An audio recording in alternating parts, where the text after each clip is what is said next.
Golden prime stories. Rajavaram ఊరిలో సోమప్ప అంటే తెలియని వాళ్ళు లేరు. ఎందుకంటే ఊర్లో సూర్యుడు ఉదయించిన సోమప్ప మాత్రం మధ్యాహ్నం 12 గంటల వరకు నిద్రలేవడు. వాళ్ళ తాతలు సంపాదించిన 5 ఎకరాల మంచి మాగాణి పొలం ఊరి చివర ఉంది. కాని సోమప్ప ఏనాడు ఆ పొలంలో అడుగుపెట్టింది లేదు. కనీసం ఒక గింజ నాటిందీ లేదు. బీడు భూమిలా పడి ఉంది. సోమప్ప భార్య గౌరి మాత్రం ఎంతో కష్టజీవి. ఇతరుల పొలాల్లో కూలీకి వెళ్లి వచ్చిన డబ్బుతో ఇంటిని నెట్టుకొస్తోంది. సోమప్ప మాత్రం భార్య తెచ్చిన డబ్బుతో కడుపు నిండా తిని మంచం మీద గురక పెట్టడం అలవాటు చేసుకున్నాడు. ఒకరోజు సూర్యుడు నెత్తిమీదకొచ్చాడు. సోమప్ప మంచం మీద నోరు తెరచి భయంకరంగా గురక పెడుతున్నాడు. గౌరీ చేతిలో చీపురు పట్టుకుని కోపంగా మంచం దగ్గరికి వస్తుంది. ఏమండి, ఓ మహారాజుగారు, లేవండి. ఊర్లో జనాలు పొలాలకు వెళ్లి సగం పనులు ముగించుకొని సద్ది తింటున్నారు. మీరేమో ఇంకా గురక పెడుతూనే ఉన్నారు. లేవండయ్యా బాబు, నా ప్రాణాలు తీయకండి. అబ్బా, ఏంటి గౌరి నీ గోల? కుంభకోణుడికి 6 నెలలు నిద్రపోయే వరం ఉంది. నాకు అలాంటి వరం లేదు. కనీసం 6 గంటలైనా ప్రశాంతంగా నిద్రపోనియవే తల్లి. 6 గంటలా? రాత్రి 9 గంటలకు పడుకున్నారు. ఇప్పుడు ఉదయం 10 అవుతోంది. లేచి వెళ్లి మొహం కడుక్కోండి. ఆ ఊరి చివర ఉన్న మన 5 ఎకరాల పొలం బీడు పడిపోయి పిచ్చి మొక్కలు మొలిచి దయ్యాల కొంపలా తయారైంది. ఈ రోజనే వెళ్లి ఆ పొలంలో దుక్కి దున్నొచ్చు కదా. పొలం పనా?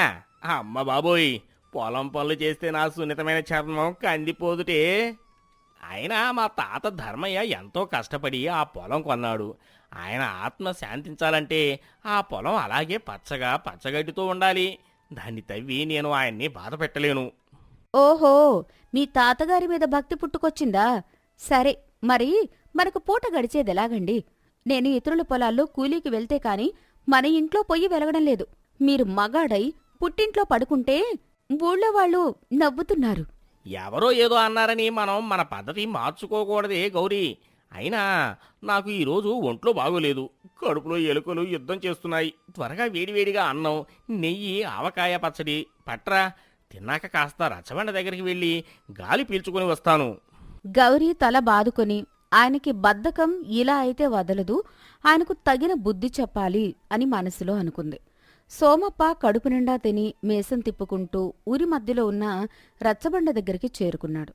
అక్కడ అప్పటికే వాడి ప్రాణస్నేహితుడు, వాడిలాగే మరో బద్ధకస్తుడు అయిన రంగడు కూర్చుని ఉన్నాడు.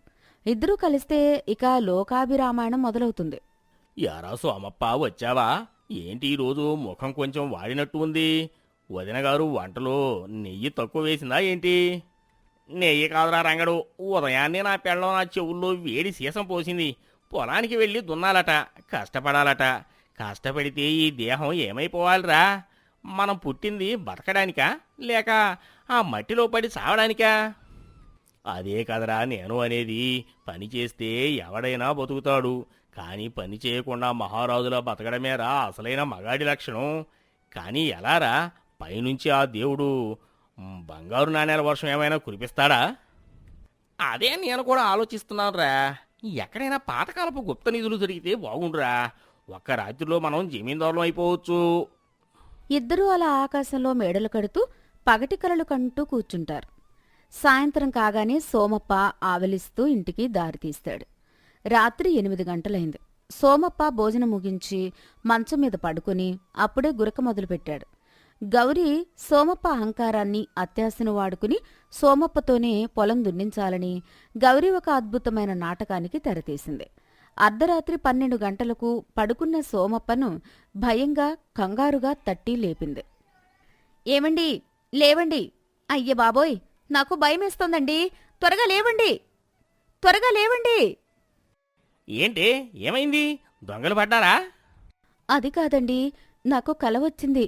కలలో మీ తాతగారు, ఆ ధర్మయ్య గారు వచ్చారండి. 6 అడుగుల ఆజానుబాహుడు, పెద్ద మీసాలు, చేతిలో వెండి కర్ర పట్టుకుని నా కలలోకి వచ్చి నా వంక కోపంగా చూశారండి. మా తాత? ఆయన చచ్చిపోయి 10 ఏళ్ళయింది. ఆయన నీ కలలోకి ఎందుకు వస్తాడు? ఏమన్నాడు? ఆయన ఎంతో రహస్యమైన మాట చెప్పారండి.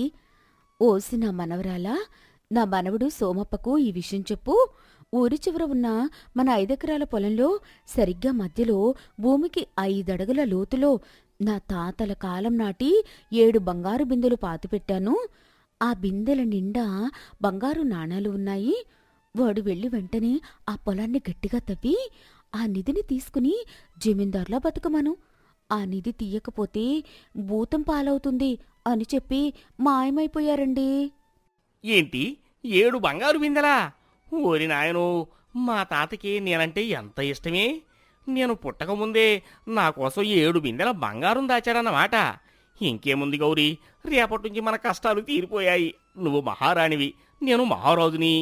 ఈ ఊరికి నేనే జమీందారుని. కాని ఏమండి, ఆ నిధి ఎక్కడుందో ఖచ్చితంగా చెప్పలేదే.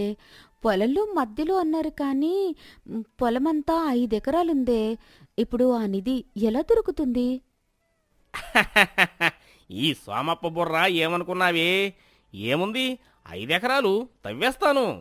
ఆ మట్టిని జల్లెడ పడతాను. రాత్రికి రాత్రి ఆ నిధిని మన ఇంటికి తెచ్చేస్తాను చూడు. రేపు పొద్దున్నే నా స్నేహితుడు రంగణ్ణి తీసుకుని పొలానికి వెళ్తాను. గౌరీ తన మనసులో పకపక నవ్వుకుంటుంది. సోమప్ప మాత్రం ఆ రాత్రంతా కళ్ళు తెరిచి ఉండి 7 బిందెల బంగారంతో ఏమేం కొనాలో లెక్కలేసుకుంటూ గడుపుతాడు. మరుసటి రోజు ఉదయం సూర్యుడు రాకముందే సోమప్ప నిద్రలేచాడు. పార, గుణపం భుజాన వేసుకుని నేరుగా వెళ్లి తన స్నేహితుడు రంగడిని నిద్రలేపాడు. వాడికి కూడా ఆ నిధి విషయం చెప్పి, నిధిలో సగం నీకే ఇస్తానురా, నాకు సాయం చెయ్యి అని ఆశపెట్టాడు. అలా ఒక్కరోజు కాదు, ఏకంగా 3 రోజుల పాటు మండు టెండలో సోమప్ప, రంగడు 5 ఎకరాల పొలాన్ని అంగళం వదలకుండా తవ్వుతున్నారు. జన్మలో ఏ పనీ చెయ్యని సోమరి సోమప్ప ఆ 7 బిందెల నిధి మీద ఆశతో తన ఒంట్లో రక్తాన్ని చెమటగా మార్చి మరీ కష్టపడి తవ్వుతున్నాడు. మిట్ట మధ్యాహ్నమైంది. ఎండ నిప్పులు చెరుగుతోంది. సోమప్ప, రంగడు ఒళ్లంతా చెమటలు కక్కుతూ గుణపాలతో భూమిని తవ్వుతూనే ఉన్నారు. 3వ రోజుకల్లా 5 ఎకరాల పొలంలో అణువణువు తవ్వేశారు. కాని ఎక్కడా ఒక రాగి నాణెం కూడా దొరకలేదు. ఒరే సోమప్ప, నా వల్ల కావడం లేదురా. 3 రోజుల నుంచి పిచ్చోళ్ళలా తవ్వుతూనే ఉన్నాం. నా నడుం విరిగిపోయినంత పనైందిరా బాబు. భూమిని పాతాళం దాకా తవ్వేశావురా బాబు. ఏది ఆ నిధి బిందెలు? ఈ ఒక్క ఇనుప ముక్క కూడా దొరకలేదేంట్రా? ఆగురా రంగడు, ఆగు. మా తాత అబద్ధం చెప్పడు. నా పెళ్ళం కళ్ళలోకి వచ్చి ఖచ్చితంగా చెప్పాడు. 7 బిందెలరా, ఇంకొంచెం గట్టిగా తవ్వుదాం. మళ్ళీ ఇద్దరు అత్యాశతో సాయంత్రం వరకు ఆ పొలాన్ని ఎక్కడా వదలకుండా తవ్వేశారు. రాళ్ళు రప్పలు అన్నీ పక్కకు తీసేశారు. సోమప్ప స్వయంగా గడ్డపారపట్టి మట్టిగడ్డలను పగలగొట్టాడు. పొలమంతా దుక్కి దున్నినట్లు, ఎంతో అద్భుతంగా సాగుకు సిద్ధమైనట్లు తయారైంది. కాని నిధి మాత్రం దొరకలేదు. ఇద్దరూ అలసిపోయి ఒక చెట్టు కింద స్పృహ తప్పినట్లు పడిపోయారు. సాయంత్రం గౌరి తలపై ఒక గంప, చేతిలో ఒక చిన్న సంచి పట్టుకుని పొలానికి వస్తుంది. 5 ఎకరాల పొలం మొత్తం శుభ్రంగా దున్నినట్టు ఉండడం చూసి ఆమె మనసు ఆనందంతో ఉప్పొంగింది. ఏవండి, ఎక్కడున్నారండి? ఎక్కడున్నానే గౌరీ, నా ప్రాణం పోయింది. 3 రోజులుగా 5 ఎకరాలు అంగళం వదలకుండా ఏనుగుల్లాగా పనిచేసి భూమిని తవ్వేశాం. కానీ నీ దుంపదేగా, నీ కల పాడుగాను ఒక దమ్మిడి కూడా దొరకలేదే. మా తాత దెయ్యం నిన్ను మోసం చేసింది. అయ్యో, దొరకలేదా అండి? పాపం, ఈ 3 రోజులు ఎంత కష్టపడ్డారో కదా. మీ చేతులు కాయలు కాశాయి. సరేలేండి, 7 బిందెల బంగారమంటే దేవుడు అంత తేలికగా ఇస్తాడా? పోనీలేండి, మీ కష్టం వృధాగా పోకూడదు కదా. మీరు ఎలాగూ పొలమంతా ఎంతో అద్భుతంగా తవ్వేశారు. మట్టి మెత్తగా అయిపోయింది. నేను వచ్చేటప్పుడు మార్కెట్లో అప్పు చేసి కొన్ని మంచి పత్తి, మిరప విత్తనాలు తెచ్చానండి. ఆ గుంటలో ఆ విత్తనాలు చల్లేసి ఇంటికి వెళ్దాం రండి. ఏంటే, నన్ను విత్తనాలు చల్లమంటావా? నా వల్ల కాదు. ఇంకో అడుగు వేసినా నా ప్రాణం గాల్లో కలుస్తుంది. మీరు కాస్త సాయం పట్టండి, ఇద్దరం కలిసే చల్లుదాం. ఆశపడ్డ నిధి దొరక్కపోయినా మీ చెమట పడిన ఈ మట్టిలో మనం నాటే ఈ గింజలైనా రేపు మన ఆకలి తీరుస్తాయి కదండి. సోమప్ప ఏమీ అనలేకపోయాడు.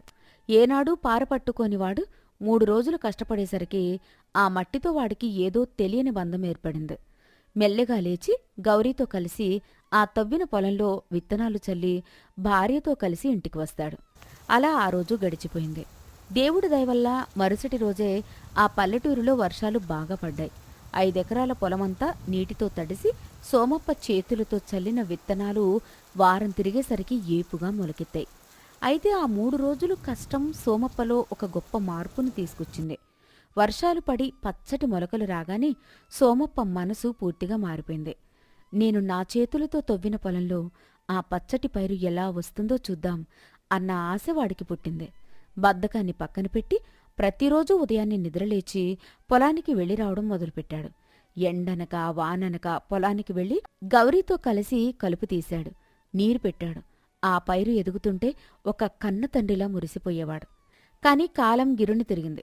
4 నెలల తర్వాత ఊర్లో ఎవరికీ పండనంత గొప్పగా 6 అడుగుల ఎత్తున పత్తి, ఎర్రటి మిరప పంట సోమప్ప పొలంలో పండింది. ఆ 5 ఎకరాల పొలం ఒక బంగారు గనిలా మెరిసిపోతోంది.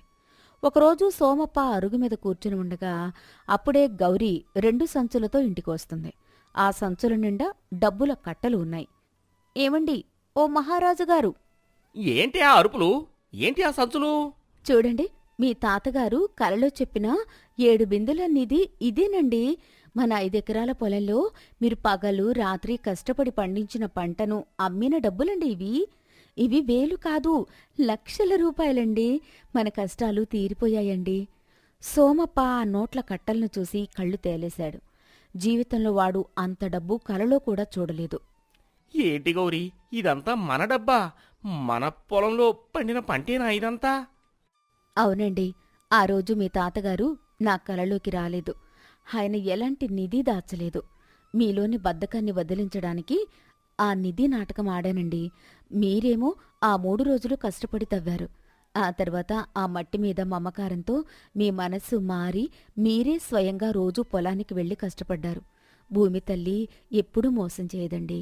భూమిని నమ్ముకుని మనం కష్టపడితే ఆ కష్టం తిరిగి బంగారు నాణాల రూపంలో పండుతుంది. ఈ డబ్బే మీ తాతగారు మీకు ఇచ్చిన అసలైన నిధండి, మీ శ్రమ ఫలితం. గౌరీ మాటలు వినగానే సోమప్ప గుండెల్లో ఏవో గంటలు మోగాయి. తన కళ్లకు ఉన్న బద్ధకం పొరలు తొలగిపోయాయి. ఏ పనీ చెయ్యకుండా బతకడం కన్నా కష్టపడి ఆ మట్టిలో పండిన పంటను చూసుకోవడంలో ఉన్న ఆనందం ఏంటో వాడికి అప్పుడు అర్థమైంది. గౌరీ చెప్పిన మాటలు సోమప్పను పూర్తిగా మార్చేశాయి. పని దొంగ అని ఇన్నాళ్లూ తనను హేళన చేసిన ఊరి జనం ఆ రోజు వాడి కష్టంతో పండిన ఆ డబ్బు చూసి ఆశ్చర్యపోయారు. కష్టపడితే ఎంత ఆనందం ఉంటుందో సోమప్పకు తొలిసారిగా తెలిసొచ్చింది. మరుసటి రోజు ఉదయం సోమప్ప పార భుజాన వేసుకు పొలానికి బయలుదేరుతాడు. దారిలో రచ్చబండ దగ్గర రంగడు ఉంటాడు. ఎరా సోమప్ప, ఇవాళ చాలా పొద్దున్నే లేచావు. ఏంటి మళ్ళీ ఏమైనా 7 బిందెల కాలం వచ్చిందా ఏంట్రా బాబు? ఎక్కడికి పరుగు? కల కాదురా రంగడు, కళ్ళు తెరిచానురా. దేవుడు ఆకాశం నుంచి నిధులు కురిపించాడు. మన చేతులతో ఈ మట్టిని తవ్వితే, మన చెమటతో దాన్ని తడిపితే ఈ నేల తల్లే మనకు బంగారాన్ని ఇస్తుంది. నువ్వు కూడా ఈ ఉచిత కబుర్లు ఆపేసి వచ్చి పారపట్టుకో, మన బతుకులు మారుతాయి. నేను నా పొలానికి వెళ్తున్నాను, రా అని గర్వంగా ఆనందంగా సోమప్ప పొలానికి నడిచి వెళ్తాడు. నీతి: భూమిలో దాచిన నిధుల కోసం అత్యాశ పడకూడదు. ఒకసారి కష్టపడి పనిచేయడం మొదలు పెడితే ఆ శ్రమ ఇచ్చే ఆనందమే మన బద్ధకాన్ని పోగొడుతుంది. కష్టపడే చేతుల్లోనే అసలైన సిరి సంపదలు దాగి ఉంటాయి.